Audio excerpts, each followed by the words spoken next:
먼저 말씀을 세 구절만 보겠습니다. 먼저 로마서 1장 17절입니다. 영상을 참조해 주시고 함께 읽겠습니다. 복음에는 하나님의 의가 나타나서 믿음에서 믿음으로 이르게 하나니 기록된 바 오직 의인은 믿음으로 말미암아 살리라 함과 같으니라. 다음은 히브리서 11장 1절로 3절입니다.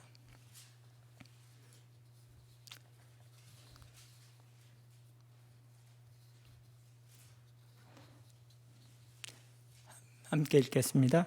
믿음은 바라는 것들의 실상이요 보지 못하는 것들의 증거니 선진들이 이로써 증거를 얻었느니라.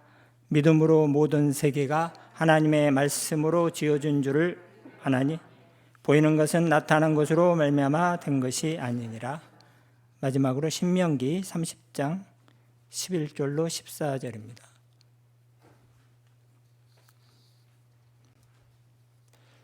신명기 30장 11절 14절 읽겠습니다. 내가 오늘날 내게 명한 이 명령은 내게 어려운 것도 아니요 먼 것도 아니라 하늘에 있는 것이 아니니 내가 이르기를 누가 우리를 위하여 하늘에 올라가서 명령을 우리에게로 가지고 와서 우리에게 들려 행하게 할 것이 아니요 이것이 바다 밖에 있는 것이 아니니 내가 이르기를 누가 우리를 위하여 바다를 건너가서 그 명령을 우리에게로 가지고 와서 우리에게 들려 행하게 할 것도 아니라 오직 그 말씀이 내게 심히 가까워서 내 입에 있으며 내 마음에 있은즉 내가 이를 행할 수 있느니라. 아멘. 우리 가운데 저희들이 가장 말씀을 많이 들은 말씀이 또한 믿음의 말씀인 것 같습니다. 그래서 믿음에 대해서 오늘 함께 나눠보고자 합니다. 믿음은 우리가 복음을 믿을 때 믿음으로 우리가 제산받고 구원받습니다. 그렇지만 오늘 읽은 로마서의 1장의 말씀을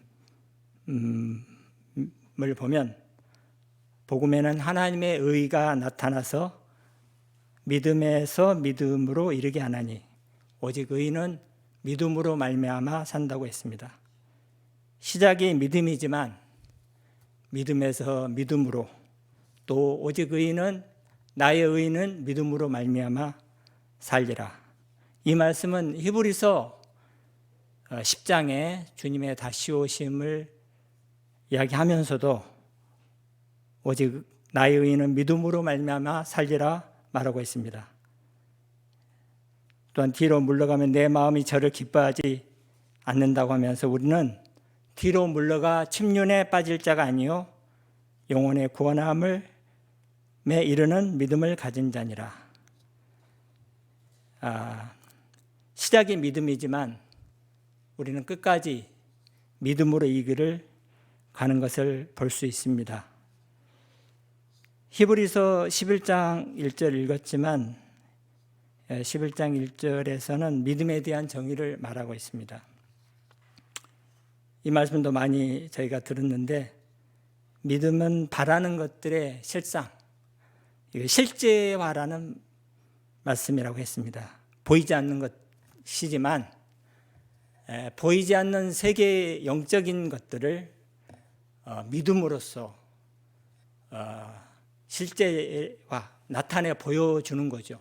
즉, 그 모든 영적인 사실들을 내 것으로 취하여 얻는 수단이 믿음이라고 말할 수 있습니다. 음파의 비유도 말씀하셨는데 음파가 있지만 라디오 수신기가 없으면 그 음파는 들을 수가 없습니다. 우리가 믿음이 없다면 이러한 영적인 것들을 실제화할 수 없다는 것이죠. 신명기 30장은 좀 어려운 말씀인데 시내 광야에서 모세가 율법을 재강론하는 마지막 부분에 많은 말씀을 하면서 이 명령은 먼 것도 아니고 멀리 있는 것도 아니고 바다 밖에 있는 것도 아니다. 그게 어려운 것이 아니다. 하늘에 있는 것도 아니고 바다 밖에 있는 것도 아니다. 그 말씀이 내게 가까워 내 마음에 있고 네 입에 있으니 네가 이것을 행할 수 있다고 말하고 있습니다. 참 그런 말씀을 쉬운 말씀이라고 행할 수 있다고 한다면 참 우리는 의아해할 것입니다. 그러나 사도 바울은 이 말씀을 로마서 10장에서 믿음의 의를 말하면서 이 말씀을 인용했습니다. 누가 우리를 위하여 하늘에 올라갈 필요가 없다. 그것은 그리스도를 모셔 내리려는 것이요. 또 음부에 내려가겠냐 할 필요 없다. 내려가겠느냐 하면 그리스도를 죽은 음부에서 모셔 올리려는 것이다. 그러면 무엇을 말하느냐? 이 말씀이 내게 있고 내 마음에 있다 하였으니 그리스도께서 이 땅에 오셔서 그분의 모든 역사를 십자가를 통해 이루셨습니다. 제사함과 또 연합한 죽음과 또 부활하심으로 우리에게 생명을 나눠주는 성령을 주시는 역사까지 다 이루셨습니다. 그렇기 때문에 이 말씀이 내게 가까워 내 입에 있고 내 마음에 있다. 그러므로 우리가 이 말씀을 마음으로 믿어 이에 이르고 입으로 시인하여 구원에 이룰 수 있다고 말했습니다. 그러면서 바울은 우리가 전하는 이것이 믿음의 말씀이다. 사도 바울은 담대히 본인이 전하는 말씀이 믿음의 말씀이라고 선포했습니다. 하나님의 참된 종이라면 율법을 행하게 하는 그런 교리의 말씀이 아니고 들을 때 믿음을 갖게 해주는 말씀이 정말 쉽구나. 가까이 와 있구나. 내가 마음을 열고 받아들이기만 하면 되는구나. 믿기만 하면 되는구나. 이렇게 우리에게 믿음을 가져다 주는 그런 말씀입니다. 그렇기 때문에 로마서 10장 17절에 바울은 믿음은 들음에서 나며 들음은 그리스도의 말씀으로 말미암았느니라. 이런 그리스도의 말씀을 들을 때 그리스도께서 이루신 역사와 사실들을 우리가 믿음의 눈으로 보게 할 때 우리는 믿음을 가질 수가 있습니다.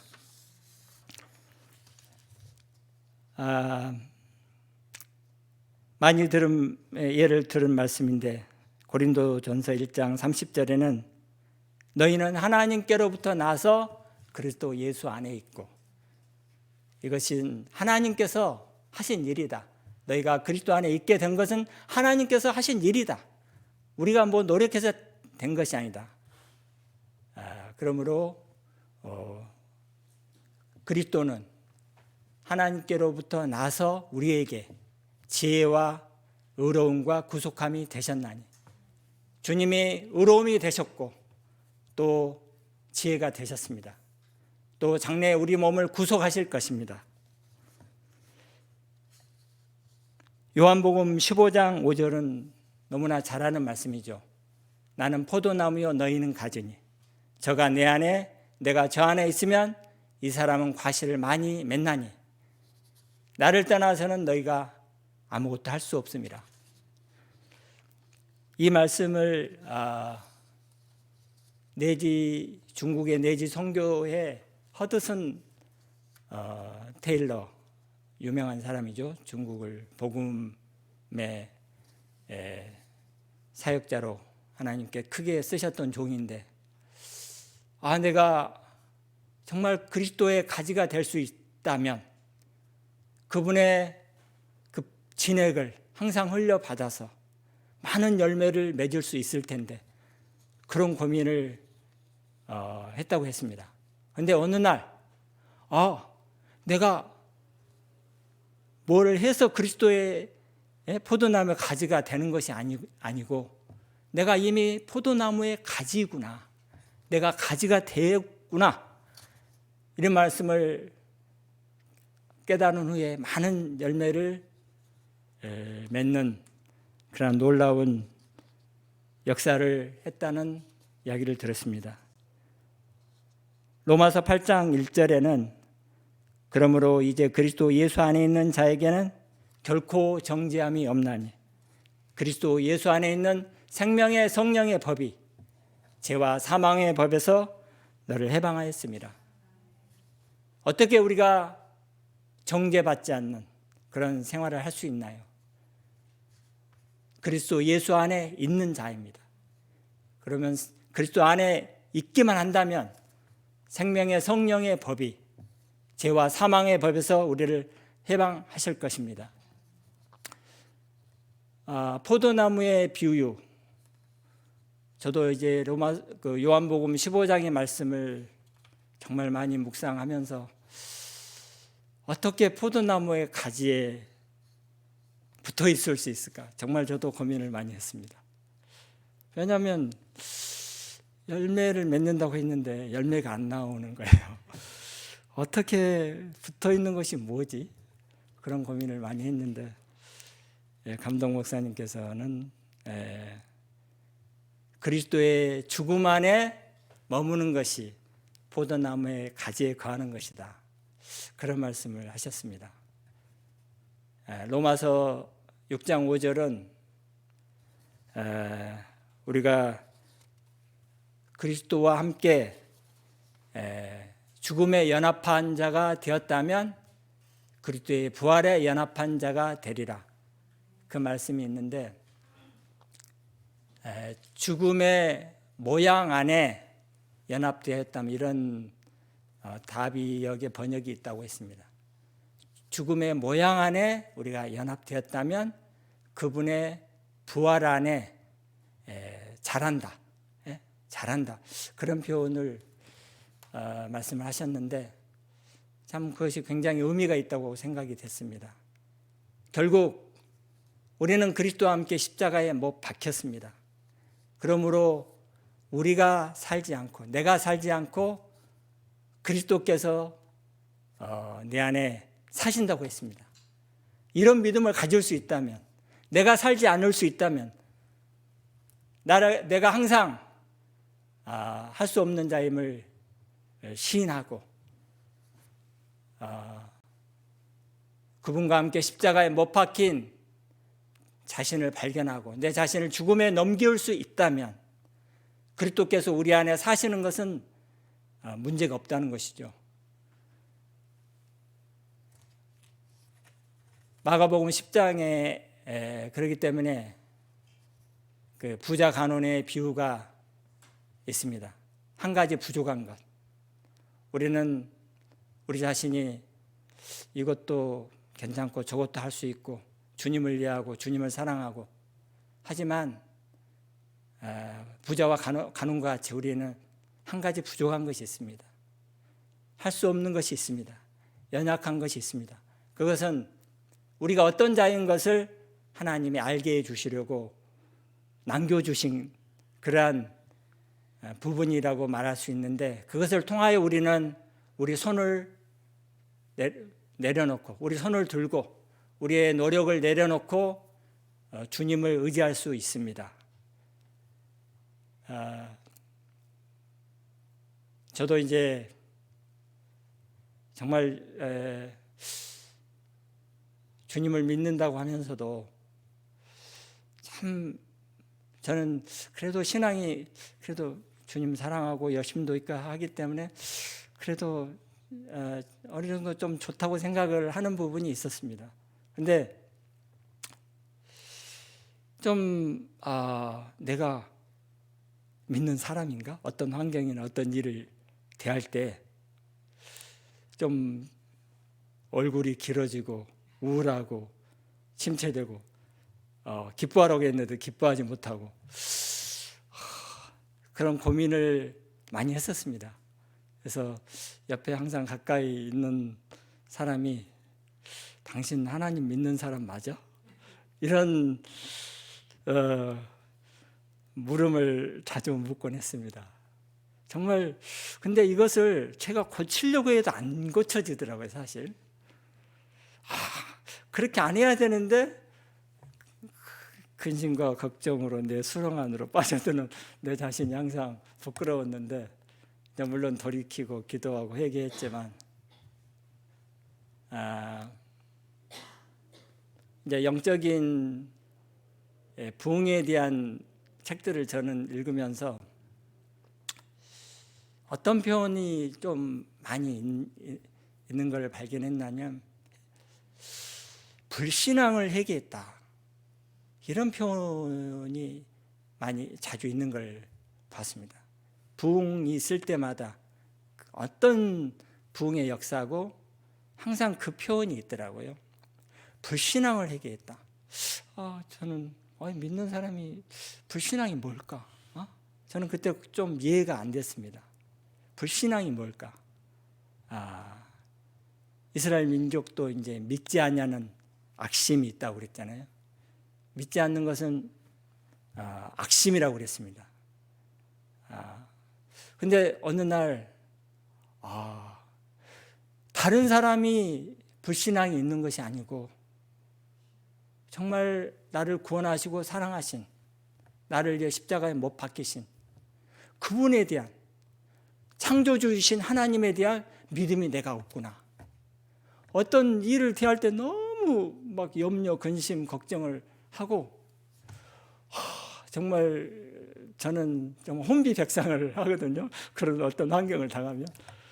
그러면서 이제 그때 물론 기도도 하지요. 주님을 의지도 하고. 근데 항상 그런 환경을 당할 때마다 염려가 되는 거예요. 근데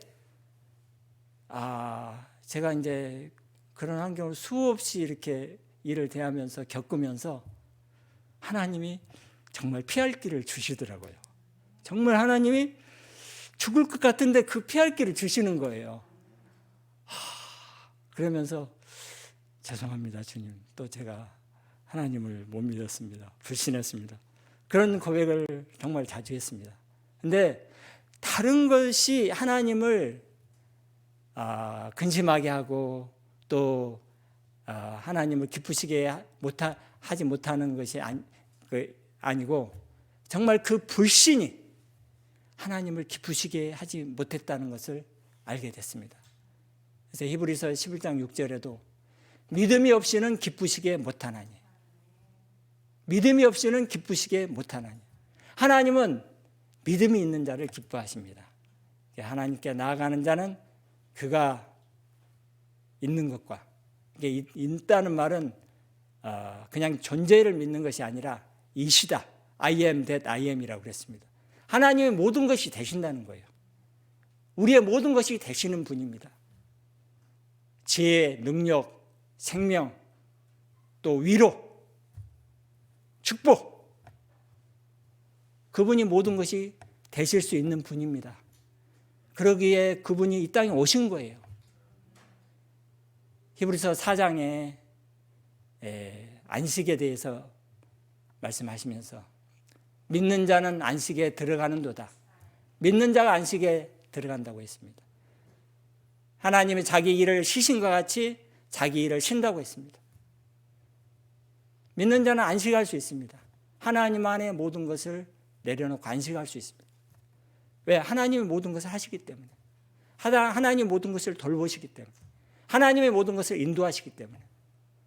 그러면서 우리에게 있는 대제사장은 우리의 연약함을 체휼하지 아니한 자가 아니요 한결같이 우리와 같이 시험을 받는 자로되 죄는 없으시니라. 그분은 우리와 같은 연약한 육신을 입으셨습니다.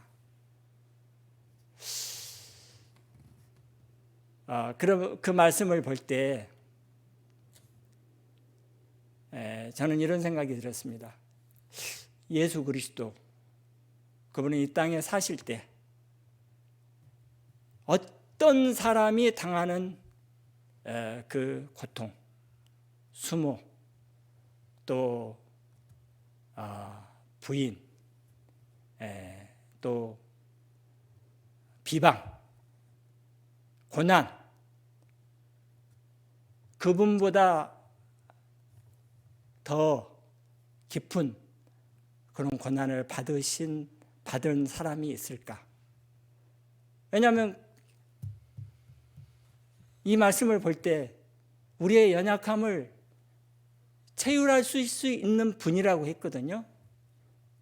그분보다 더 고통을 받을 사람이 없기 때문에, 그분은 어떤 사람도 그분이 경험해 봤기 때문에 위로해 줄 수 있어요. 체휼해 줄 수 있어요. 동정해 줄 수 있어요. 그분이 우리의 대제사장이십니다. 그래서 오늘 기도하신 것처럼 때를 따라 돕는 은혜를 얻기에 우리는 언제든지 나갈 수 있습니다. 그분의 도움과 위로를 받으실 수 있습니다. 그렇잖아요. 슬픔의 사람이고 고난의 사람이라고. 그분이 우리의 주님이십니다. 우리를 위로하게 오셨습니다. 이제 성령으로 오셨고 또 하늘에서 대제사장으로서 우리를 위해 중보하십니다. 우리 연약함을 도우실 뿐 아니라 또 항상 우리의 모든 실패와 허물을 중보하기에 아버지 앞에 대제사장으로, 하늘의 대제사장으로 섬기고 있다고 했습니다.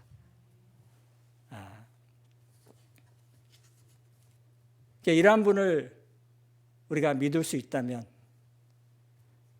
믿는 사람이 뭔가 더 좋아야죠. 뭐 요즘 말 어떤 표현을 하던데 득템인가. 근데 믿었는데 믿지 않는 사람도 뭐 다를 것이 없는 거예요. 왜 믿었나? 참 부끄러운 세월을 많이 보냈습니다. 근데 이 믿음의 말씀은 우리로 이 믿음이 자라게 합니다.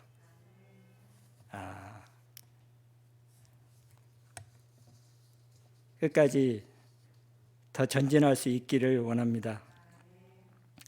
그래서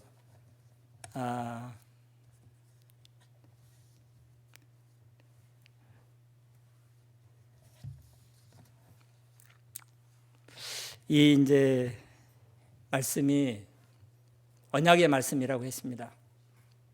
이 성경의 모든 말씀은 축복의 말씀이고 언약의 말씀. 주님이 피로써 인치신, 보증해 주신 언약의 말씀. 주님은 이제 대제사장이실 뿐 아니라 새 언약의 중보자로서 그분이 이루신 모든 사실들을 우리에게 이루어 주시고 집행해 주시기에 역사하시고 계십니다.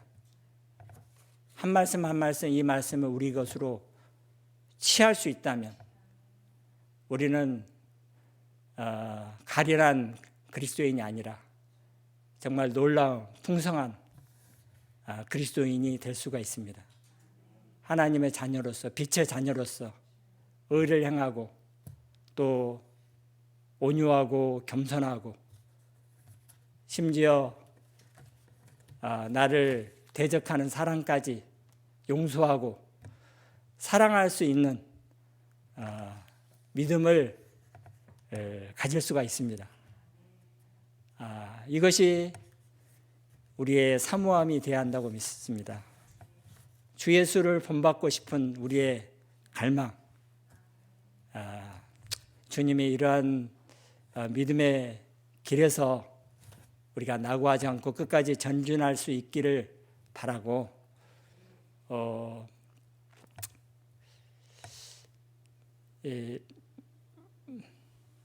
한 가지만 더 말씀을 드리고 싶은 것이 있는데요.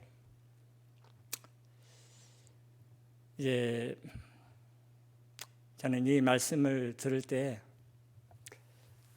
감독 목사님에게 주신 이 말씀, 생명의 말씀, 우리 공권사님 기도했지만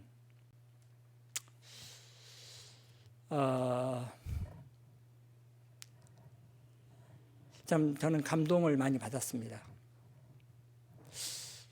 오늘날 어디에서 이런 말씀을 들을 수 있을까? 그런 생각을 많이 했고, 물론 성경 교사들도 많고, 성경을 잘하는 사람들, 또 뛰어난 목회자들, 사역자들도 많이 있습니다. 이제 바이블텔링 출판 기념회에선가 어떤 우리나라의 유명한 부흥사 목사님이 이런 말씀을 하는 걸 들었습니다. 복음의 역수출이다, 그런 말씀을 했어요. 저는 굉장히 그때 인상을 받았습니다. 물론 감독 목사님도 이제 한두 번 언급하셨지만, 사실 우리나라는 작고 왜소한 나라입니다. 외세의 침략도 많이 받고, 그렇기 때문에 사대주의 근성도 있고요. 그렇지만 이제 물론 많은 것들을 외국에서 배우고 들여오고 그랬죠. 그래서 이렇게 나라가 발전하게 됐고, 또 복음에 있어서도 이런 주님의 축복으로 은혜를 많이 얻게 됐는데, 지금 이제 메이드 인 코리아, 지금 한국 굉장히 뭐 제가 국수주의자라서가 아니고 메이드 인 코리아 하면 세계적으로 알아집니다. 뭐 스포츠나 또 뭐 이제 뭐 반도체, 뭐 전자제품, 세계 거의 최고 수준이에요. 거의 우리나라가.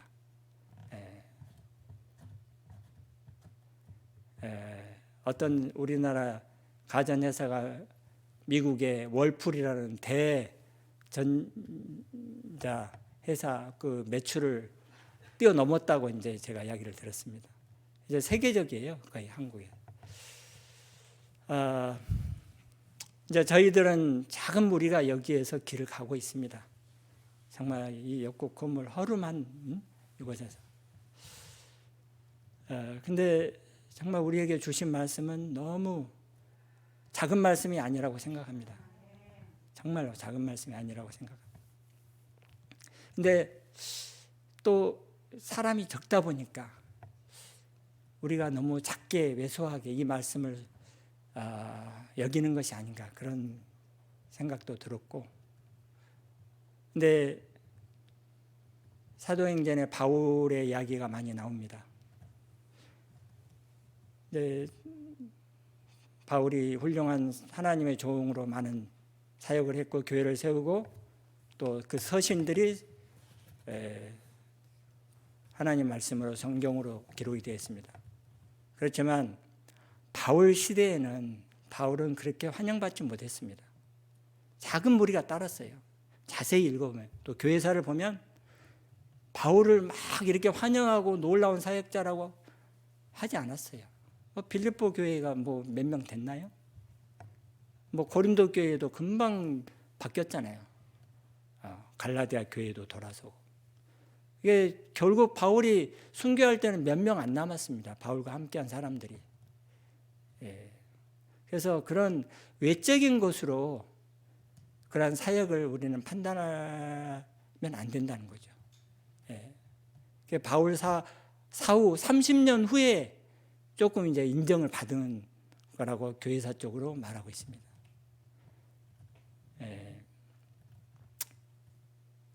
그래서 저는 이제 주님 안에 소망이 있는데요. 꿈이라 할까? 이거는 기도 제목이라고 이제 생각하고 내놓고 싶습니다.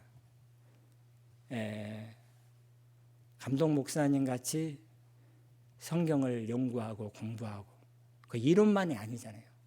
직접 선교 현장에서 말씀을 증거해서 교회를 세우고, 악한 자 그런 대적하는 역사와 공격도 싸워보고, 사실 백전의 노장이라고 말씀드릴 수 있습니다. 제가 볼 때는 지금 이제 목사님, 감독 목사님 말씀 증거하실 기회가 별로 없잖아요. 근데 그거 주신 그 은혜를 이제 저는 묻혀두면 안 된다, 그런 마음이 있습니다. 그래서 지금 좀 건강이 안 좋으시지만 반드시 회복하셔서 이제 후진들을 위해서, 젊은 세대들을 위해서 반드시 이 말씀을 배워서 일으켜질 수 있도록, 진리로 세워질 수 있도록, 무장될 수 있도록. 그래서 한 사람 어떻게 다 전하겠어요? 물론 영상으로 전할 수 있지만 많은 젊은이들이 일으켜질 수 있는 그러한 후진 양성의 어떤 기회가 이제 언제가 될지 모르지만 그런 기회가 오기를 바라고 있습니다. 이 말씀은 뭐 한두 번 들어서 금방 이렇게 우리 것이 되기는 어렵습니다. 그래서 뭐 한 달, 뭐 두 달, 뭐 6개월 이 정도 이렇게 집중적으로 젊은이들이 말씀을 듣고 교육을 받아서 그 진리로 이렇게 세워진다면 참 소망이, 그런 소망이 있습니다. 그래서 저희들이 이런 일에 기도하고 이런 은사가 이제 꽃피울 수 있도록 감독 목사님께 주신 말씀이 그러게 되기를 소망합니다. 그래서 참 우리의 믿음이 더 자라고 전진하여서 정말 바울이 빌립보서 3장에 고백한 것처럼 내가 가진 의는 율법의 행위로 말미암은 것이 아니고 그리스도를 믿음으로 말미암은 의라. 내가 그리스도를 본받은 같이 너희도 나를 본받으라 그랬잖아요. 우리도 그리스도를 본받는 저희 모두가 될 수 있기를 주님의 이름으로 축복합니다. 아멘.